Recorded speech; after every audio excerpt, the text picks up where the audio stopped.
할렐루야. 창세기 14장 1절에 16절입니다. 당시에 시날 왕 아므라벨과 엘라살 왕 아리옥과 엘람 왕 그돌라오멜과 고임 왕 디다리, 소돔 왕 베라와 고모라 왕 비르사와 아드마 왕 시납과 스보임 왕 세메벨과 벨라곶 소알 왕과 싸우니라. 이들이 다 시딤 골짜기 곧 지금의 염해에 모였더라. 이들이 12년 동안 그돌라오멜을 섬기다가 제13년에 배반한지라. 제14년에 그돌라오멜과 그와 함께한 왕들이 나와서 아스드롯 가르나임에서 르바 족속을, 함에서 수수 족속을, 사웨 기다라임에서 엠 족속을 치고 호리 족속을 그 산 세일에서 쳐서 광야 근방 엘바란까지 이르렀으며, 그들이 돌이켜 엠미스밭 곧 가데스에 이르러 아말렉 족속의 온 땅과 하사존 다말에 사는 아모리 족속을 친지라. 소돔 왕과 고모라 왕과 아드마 왕과 스보임 왕과 벨라곶 소알 왕이 나와서 시딤 골짜기에서 그들과 전쟁을 하기 위하여 진을 쳤더니 엘람 왕 그돌라오멜과 고임 왕 디달과 시날 왕 아므라벨과 엘라살 왕 아리옥 네 왕이 곧 그 5 왕과 맞서니라. 시딤 골짜기에는 역청구덩이가 많은지라. 소돔 왕과 고모라 왕이 달아날 때 그들이 거기 빠지고 그 나머지는 산으로 도망하며, 내 왕이 소돔과 고모라의 모든 재물과 양식을 빼앗아 가고 소돔에 거주하는 아브라함의 조카 롯도 사로잡고 그 재물까지 노략하여 갔더라. 도망한 자가 와서 히브리 사람 아브라함에게 알리니, 그때 아브라함이 아모리 족속 마므레의 상수리 숲을 근처에 거주하였더라. 마므레는 에스골의 형제요 또 아넬의 형제라. 이들은 아브라함과 동맹한 사람들이었더라. 아브라함이 그의 조카가 사로잡혔음을 듣고 집에서 길리고 훈련된 자 318명을 거느리고 단까지 쫓아가서 그와 그의 가신들이 나누어 밤에 그들을 쳐부수고 다메섹 왼편 호박까지 쫓아가 모든 빼앗겼던 재물과 자기의 조카 롯과 그의 재물과 또 부녀와 친척을 다 찾아왔더라. 아멘. 캄보디아와 태국의 전쟁이 쉽게 사그라지지 않습니다. 선교사님이 있는 프놈펜도 여행 2단계입니다. 3단계가 되면 철수 관고에 들어가지요. 현재도 태국과 국경 한 50km 지역은 3단계 철수 관고가 발령되어 있습니다. 위에서 많이 기도해야 됩니다. 더 이상 전쟁이 더 확전되지 않도록 하나님 붙들어 주시옵소서 기도해야 됩니다. 뉴스를 보면 이런 전쟁 소식이 끊이지 않습니다. 어떤 이는 분노하죠. 어떤 이는 냉소합니다. 어떤 이는 교회는 전쟁과 상관없다고 말하면서 뒤로 물러나기도 하죠. 근데 성경은 어떨까요? 성경은 전쟁 이야기를 피하지 않습니다. 전쟁을 미화하지도 않지요. 전쟁을 통해서 죄의 현실을 드러내고 그 한복판에서 하나님의 사람이 어떻게 서야 하는지를 보여줍니다. 오늘 본문은 가나안 땅에 큰 전쟁이 있지요. 동쪽에서 온 네 왕의 연합군이 가나안 지역을 휩쓸고 소돔과 고모라가 무너지게 됐지요. 그때 아브라함은 어느 편도 아니었습니다.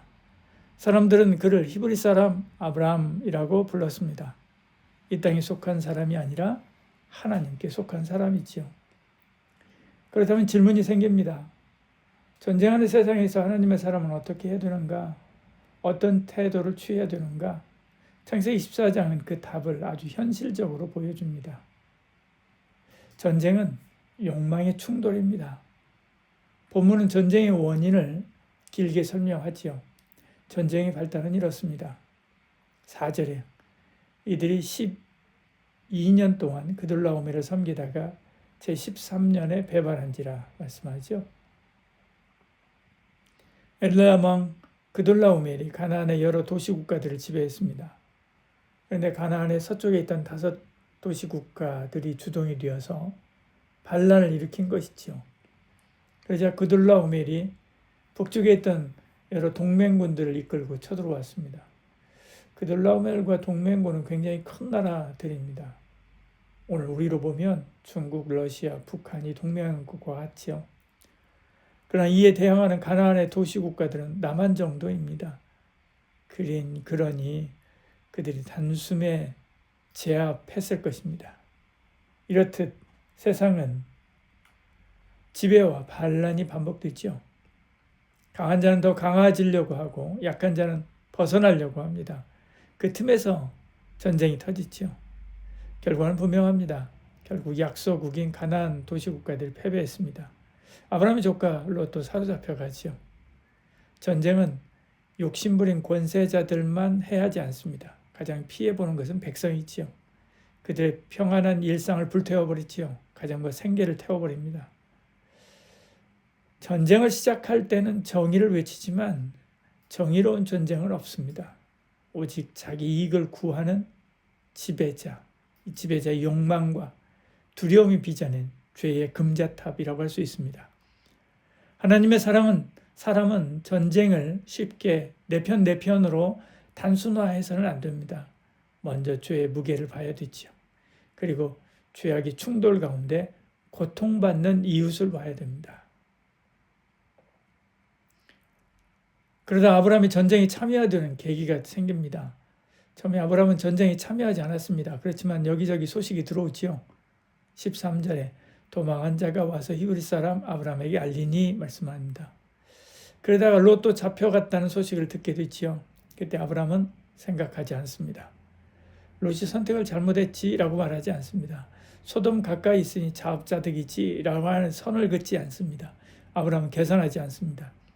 우리 병력이 얼만데 저들은 얼마이고 그래서 가능성이 있는지 없는지 가늠하지 않습니다. 곧바로 움직이지요. 14절에 아브라함이 그의 조카가 사로잡혔음을 듣고 집에서 길리고 훈련된 자 318명을 거느리고 단까지 쫓아가서 이렇게 말씀하죠. 그렇다고 아브라함이 전쟁을 좋아하는 사람은 아닙니다. 정복자가 되려고 나간 것도 아니고요. 한 사람을 건지기 위해서 나갔습니다. 한 사람을 위해서 나간 것입니다. 이처럼 하나님의 사람도 전쟁에 참여할 때가 있습니다. 그러나 하나님의 사람은 전쟁을 통해서 이익을 얻으려고 하지 않습니다. 하나님의 사람은 전쟁의 승리를 통해서 자기 의를 세우려고 하지 않습니다. 하나님의 사람은 고통받는 이웃을 건지기 위해서 위험을 감수할 뿐입니다. 전쟁에 대한 우리의 관심은 내 편이 이기느냐로 가면 안 됩니다. 그러면 쉽게 우리가 망가지게 되고요. 결국에 우리는 괴물처럼 돼버리고 맙니다. 하나님의 사람의 질문은 다릅니다. 지금 누가 무너지고 있는가? 지금 누가 끌려가고 있는가? 지금 내가 도울 수 있는 이웃은 누구인가? 있지요. 그렇다고 아브라함은 마음만 가지고 달려들지 않습니다. 그에게는 준비된 사람들이 있었지요. 318명의 훈련된 사람들입니다. 믿음은 무책임이 아닙니다. 믿음은 현실을 무시하지 않지요. 하나님의 사람은 선한 일을 준비하되 준비 없이 뛰어들어 공동체 전체를 위험에 빠뜨리지는 않습니다. 평소에 준비하고 있었던 거죠. 스스로를 지키고 약한 자를 도울 힘과 역량을 기르고 있었던 것입니다. 그는 부대를 둘로 나누어서 올라갑니다. 위험을 분산한 것이지요. 뿐만 아니라 야간에 신속하고 빨리 움직여서 롯을 구출할 생각이었습니다. 이런 전술은 훗날 기드온이 300용사와 함께 전쟁할 때 사용하고요. 사울 왕도 사용할 만큼 전쟁의 모범이 되죠. 전쟁 전술의 모범이 됩니다. 아무리 한 사람이 그러나 그들이 이기게 한 것은 하나님입니다. 아무리 한 사람이 1000명을 이기는 용사라고 해도요. 어떻게 318명으로 전세를 뒤집겠습니까? 하나님의 역사 없이는 안 되는 거죠. 그래서 이것이 정말 역사적인 사실인가를 가지고 감론응박하기도 하지만 기드온도 300명의 용사로 대군을 물리쳤던 것을 기억해야 되지요. 하나님이 하시면 혼자서도 감당할 수 있습니다. 오늘 우리도 그렇습니다. 상대가 대기업이고 거대 정부라고 해도 하나님이 이기게 하시면 이기는 줄 믿어야 되지요. 어떤 어려움이 있어도 낙심하지 말고 하나님의 정의를 위해서 싸워야 됩니다. 아브라함의 목적은 하나입니다. 구출이지요. 14절 모든 빼앗겼던 재물과 자기의 조카 룻과 그의 재물과 또 부녀와 친척을 다 찾아왔더라. 탈취하러 가지 않았습니다. 회복하러 갔습니다. 욕심을 위해서 전쟁하지 않았습니다. 구하기 위해서 참전했습니다. 이것이 성도가 전쟁에 임할 때 가져야 될 중심, 마음 중심입니다. 생명을 가볍게 여기지 않는다. 증오로 마음을 더럽히지 않는다. 탐욕으로 손을 더럽히지 않는다. 할 수 있는 만큼 책임 있게 이웃을 살린다. 이것이 우리의 목표가 되어야 됩니다. 전쟁은 인간을 짐승처럼 만들어버립니다. 하나님의 사람은 사람이 사람으로 살도록 스스로를 지킵니다. 생명의 존엄을 지키고자 해야 되는 거죠. 전쟁이 사람을 괴물로 만듭니다. 그러나 하나님의 사람은 그 괴물에 잡아먹히지 않습니다. 모든 성도가 이같이 전쟁을 경험하지는 않습니다. 그러나 일상을 이런 마음으로 임해야 되죠. 욕망과 증오가 저와 여러분의 삶의 공간에 들어오지 못하게 막으십시오. 전쟁은 총알로도 죽이지만 증오로도 죽입니다. 기도해야 됩니다. 통치자와 권세자들을 위해서 기도해야 됩니다. 거짓과 선동을 멈추게 해달라고 기도해야 되죠. 약자에게 길이 열리게 해달라고 기도해야 됩니다. 돕는 길을 찾아야 됩니다. 구호, 헌금, 돌봄, 정착 지원, 상처 입은 이웃의 회복. 교회 갈 수 있는 선한 일이 분명히 있습니다. 가능한 한 사람을 살리고자 해야 됩니다. 특히 공적인 책임을 가진 이들은 더 두렵고 조심해야 됩니다. 칼은 자랑이 아니라 짐이지요. 힘은 특권이 아니라 부담입니다. 하나님의 사람은 어떤 역할을 맡든 정의와 절제로 자신을 무장해야 됩니다. 그때 전쟁이 우리 삶을 무너뜨리지 않습니다. 여러분, 세상 전쟁은 멈추지 않을 것입니다. 죄악이 완전히 사라지지 않는 한 전쟁은 쉬지 않습니다. 전쟁의 소용돌이는 계속될 것입니다. 그러나 하나님의 사람은 휩쓸리지 않습니다. 미워하는 편에 서지 않습니다. 죽이는 편에 서지 않습니다. 살리는 편에 서지요. 그리고 살려냅니다. 그런 저와 여러분 되기를 축복합니다. 기도하겠습니다. 하나님 아버지, 전쟁 소식 앞에서 우리 마음이 쉽게 흔들립니다. 분노하지 않게 하여 주시옵소서. 냉소로 외면하지 않게 하여 주시옵소서. 전쟁 가운데 있는 연약한 이들, 그들을 돌볼 수 있는 마음을 우리에게 허락하여 주시옵소서. 캄보디아를 불쌍히 여겨 주시옵소서. 우크라이나를 불쌍히 여겨 주시옵소서. 이스라엘과 하마스를 불쌍히 여겨 주시옵소서. 억울한 자를 지켜 주시옵소서. 거짓과 선동을 꺾어 주시옵소서. 욕심과 욕망을 심판하여 주시옵소서. 그리고 이 땅, 피로 얼룩진 이 땅을 회복시켜 주시옵소서. 예수님의 이름으로 기도드리옵나이다. 아멘.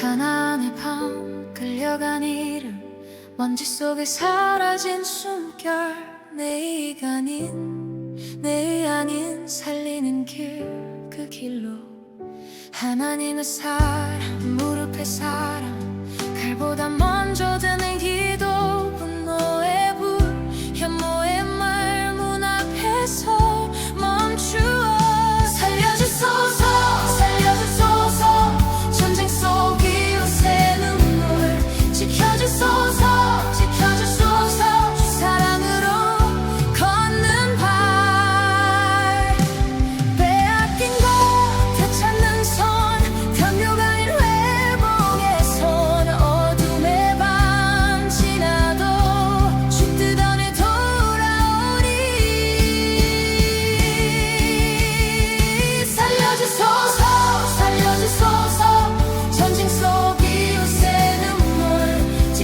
지켜주소서 지켜주소서 주 사랑으로 걷는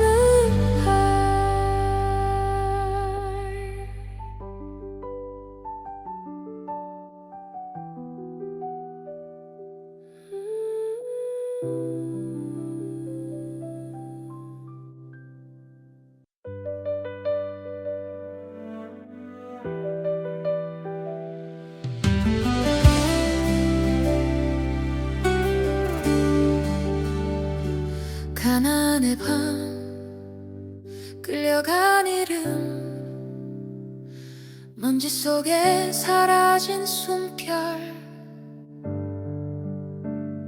내 이익 아닌 내 의 아닌 살리는 길 그 길로 하나님의 사랑 무릎의 사랑 칼보다 먼저 든 기도 분노의 불 혐오의 말 문 앞에서 멈추어 살려주소서 살려주소서 전쟁 속 이웃의 눈물 지켜주소서 지켜주소서 주 사랑으로 걷는 발 뺏긴 것 되찾는 손 탐욕 아닌 회복의 손 어둠의 밤 지나도 주 뜻 안에 돌아오리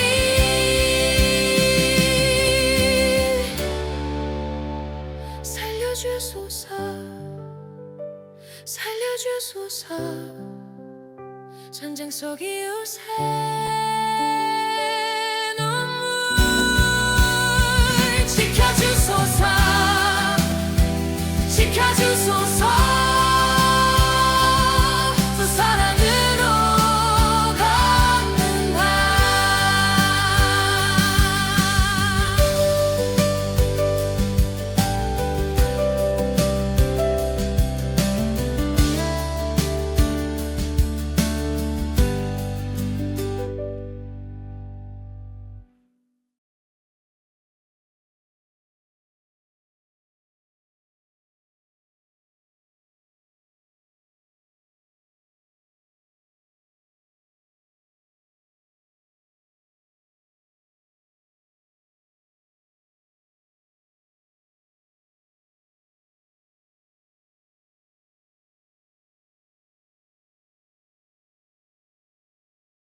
가정은 가장 가까운 하늘, 그런데 가장 쉬운 전쟁터. 사소한 말 한마디가 남아 마음의 멍이 되어 번져요. 예배에 불이 식어갈 때 시선은 사람을 향해 가고, 비교의 바람이 불어오면 분노가 문 앞에 엎드려요. 주님 지금 제 안색이 변합니다. 주님 지금 제 마음이 흔들립니다. 넘기기 쉬운 그 문턱에서 말씀으로 저를 붙들어 주시옵소서. 문 앞에서 멈추게 하여 주시옵소서. 죄가 원해도 주의 손을 잡게 하여 주시옵소서. 빗소리에 밤을 지나 더 나은 십자가 빛으로 우리 집을 용서로 묶어 주시옵소서. 형제의 얼굴이 낯설어지고 가까운 사랑이 칼이 될 때, 내가 지키는 자니까 차가운 말이 입술에 맺혀요. 이기고도 평안이 없고도 마음이 무너질 때, 주님 전쟁의 결말은 기술이 아니라 복음임을 압니다. 아벨의 피는 심판을 부르지만 예수의 피는 용서를 말합니다. 끊어진 관계의 씨를 다시 잇는 그 피의 은혜로 돌아가게 하여 주시옵소서.